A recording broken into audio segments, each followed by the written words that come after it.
đây chú nan làm gì tôi cái choạc lệ đó na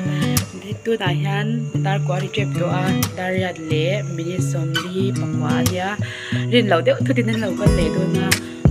bây anh mà đi cái hàng mấy cái lâu thèn thề lâu có ta thì hiện varanda cái lâu khác cái này anh lâu thèn hôn tôi cái hàng đeo tấp bị tin anh đi chú anh cần sale đó mà sẽ hay cần gì lệ nó đó na thì han cái hà nu rây lâu đĩa po cái gì đó nghe đấy cái hà rây phê hoa rồi chim bé sao vậy han cái chim bướm đi lệ đó cái gì nó từ nó mà phát hiện ra đi đi à cái xôm lệ đó na hay cái chim bướm lệ đó nè bây giờ cái hạc mấy cái lâu chọc hay là bắt đầu này ha mà tới cái hạc đó nè rồi chọc được cái hạc mấy cái nè gang nghe rồi thằng hàm đấy cái này cái driver umama nhà mà cái cả alo một thì là bạn cái lại phá với cái này mà cái về thì sao lộn hay anh đi đẹp rồi lâu một thì rứng hết ta mà bạn cái lại phải lâu phải nuông đúng không mấy nè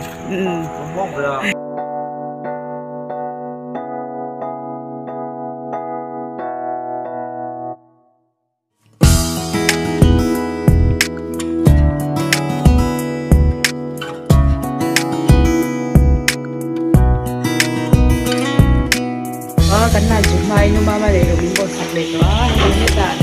ta fry lệ tổ mấy boy khớp mấy hết đây thì anh này rồng bột là phần bé nhá mà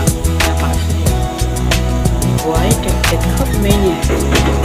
thì hắn làm nó dễ chơi đó nè tiểu măng lâu mấy à nó mới trong trời à hay boy tuy lệ nhưng